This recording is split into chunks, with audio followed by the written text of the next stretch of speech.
नमस्कार, मैं हूं doctor Shweta Adatia limitless brain lab से। मुझे कई सारे इंटीग्रेटिव प्रैक्टिशनर्स ये सवाल पूछते हैं कि सबसे फेवरेट योगा आपका कौन सा है? क्या हठ योगा, पतंजलि सूत्र में जो मेंशन है वो योगा, कौन सी ऐसी योगा की टेक्निक है जो आपको अट्रैक्ट करती है?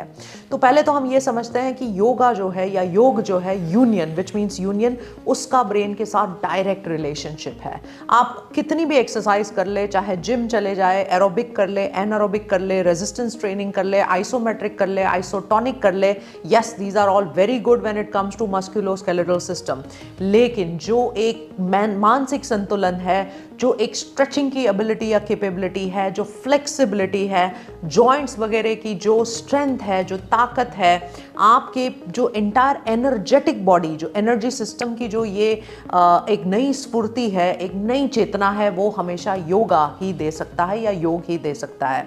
अब योगा YOGA या योग वजह जो भी आपको बोलना है वो आप बोल सकते हैं, लेकिन सबसे इंपॉर्टेंट ये होता है कि योग कितना साइंटिफिक है। योग का स्टडी आई विश, मैं हमेशा ऐसा सोचती हूँ कि काश मैंने एक प्रॉपर फॉर्मेट में ये सीखा होता कि वो मेरी लाइफ में होता। लेकिन मैं काफ़ी भाग्यशाली थी, मैं काफ़ी ऐसे लोगों के साथ उठना बैठना मेरा होता था मेरे स्पिरिचुअल टीचर की वजह से, तो काफ़ी यंग टाइम से इसका एक्सपोजर मुझे था। तो मेरे लिए चंद्र नमस्कार और सूर्य नमस्कार ये मेरे सबसे दो फेवरेट योगासन्स है, जो जिसमें सारा कुछ कॉम्बिनेशन है। अगर आप बहुत बारीकी से एक एक योगासन के पोस्चर को, सन सैल्यूटेशंस को या मून सैल्यूटेशंस को स्टडी करते हैं, तो पहले तो ये स्टडी करते हैं कि sun salutations means morning, it is like a fresh source of energy. Surya Namaskar में जितनी भी टेक्निक्स है उससे आपके एक फिजियोलॉजिकल प्रोसेसेस को इम्पैक्ट होता है। अब आप बहुत ज़्यादा टेंशन में है, स्ट्रेस में है, आपको रिलैक्सेशन चाहिए, आपको एक renewed energy of a Kameng type, एक क्रिएटिव टाइप चाहिए, तो चंद्र नमस्कार भी आपके लिए योग्य है, तो जो लेट इवनिंग में किया जाता है। अब कितनी ब्यूटीफुल ये पूरी हमारी एंशिएंट विजडम है, और यही काम है लिमिटलेस ब्रेन लैब का कि ancient truths and modern proofs, कि एक एक मूवमेंट में कहीं ना कहीं एक राज छुपा हुआ है। तो एक सिंपल सी टेक्निक, योगा नहीं लेकिन मुद्रा का ही मैं एग्जांपल मेरे दिमाग में आ रहा है तो आपसे शेयर करती हूँ। आप एक मिडिल फिंगर या रिंग फिंगर ले, बेसिकली पिंकी फिंगर के बाजू वाली फिंगर को आप ले और अपने थंब से जोड़े। जब आप ये करते हैं थोड़ा सा ऑब्जर्व करें, थोड़ी टाइम रख के, कि आपकी ब्रीदिंग में क्या हो रहा है, और मुझे कमेंट सेक्शन में ज़रूर लिख के बताएं कि आपके ब्रेथ में क्या फ़ायदा हो रहा है या क्या हो रहा है, ऊपर नीचे हो रहा है। फ़ायदा मैं नहीं बोलूँगी, लेकिन what is the modulation which is happening in your breath.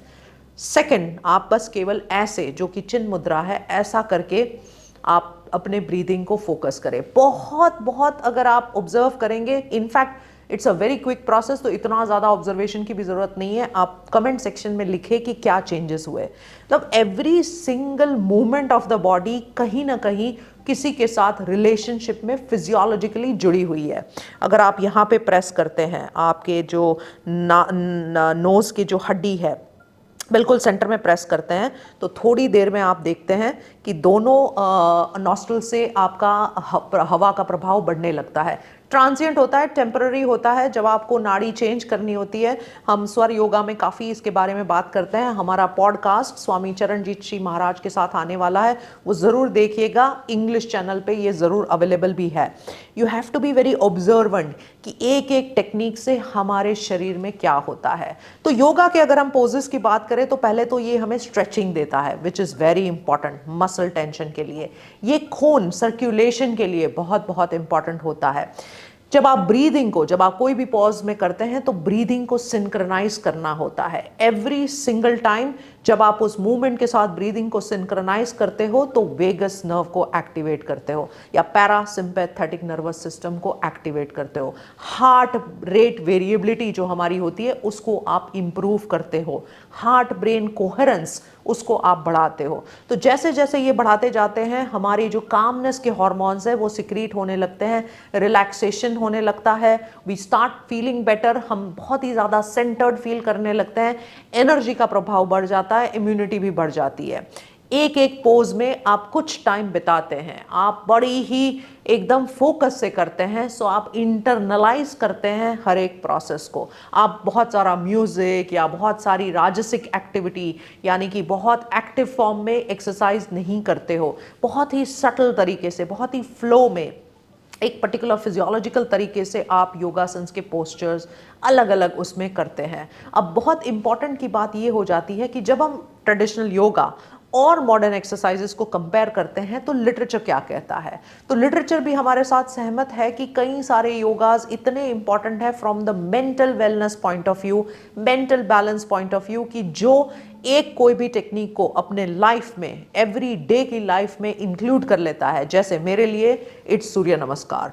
Surya Namaskar is my only go to technique. और भले ही आप तीन राउंड्स करें, भले ही आप 4 राउंड्स करें, आपकी जितनी कैपेसिटी है उतने राउंड्स करें, लेकिन माइंडफुल होके करें तो उसके जो बेनिफिट्स है वो आपको ज़रूर मिलते हैं और उसमें कोई दो राहें नहीं है।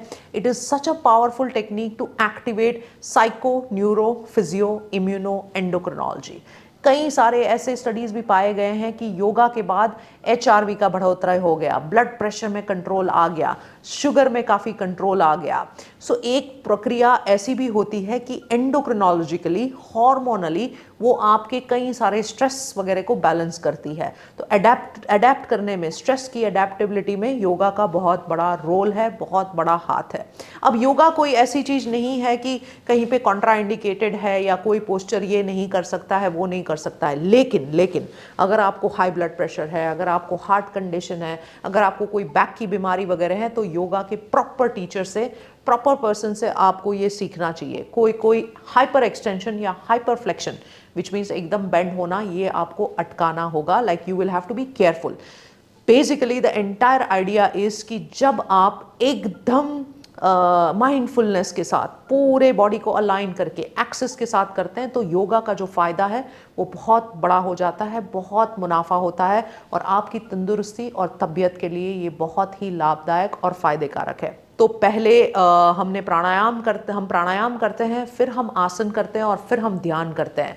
तो reason why we do this is क्योंकि हम ब्रेन के सारे पार्ट्स को इंक्लूड करना चाहते हैं, उसको मॉड्यूलेट करना चाहते हैं, पिट्यूटरी को एक्टिव रखना चाहते हैं, हाइपोथैलेमिक एक्सिस को बरकरार रखना चाहते हैं और हमारी जो पूरी एंटायर फिजियोलॉजी है उसको ठीक रखना चाहते हैं। तो do not waste 10 minutes of your life not investing in the yoga, because 10 minutes of your life invested in the yoga today will be forever an investment in the form of a return in the form of return of energy, return of money, yes, because you will become successful, return of peace, return of bliss, return of so many things which you would have never imagined. So thank you so much. ऐसे ही हमारी channel पे ज़रूर हमारे साथ रहिएगा और कोई भी क्वेश्चन, कमेंट्स है, अगर आप चंद्र नमस्कार करते हैं, क्योंकि वो मुझे बड़ा फैसिनेट करता है, कई सारे लोगों के जो एंग्जाइटी है, स्ट्रेस है, उनके लिए चंद्र नमस्कार एक बहुत बड़ा एक रामबाण के जैसे काम कर सकता है। तो अगर आप चंद्र नमस्कार करते हैं तो ज़रूर इस पूरे कमेंट सेक्शन में लिखना और क्या क्या चेंजेस आपके साथ हुए हैं उस पे भी ज़रूर कमेंट करना। I will be waiting for your comments. So बहुत बहुत शुक्रिया। मैं हूँ doctor Shweta Adatia from the limitless brain lab.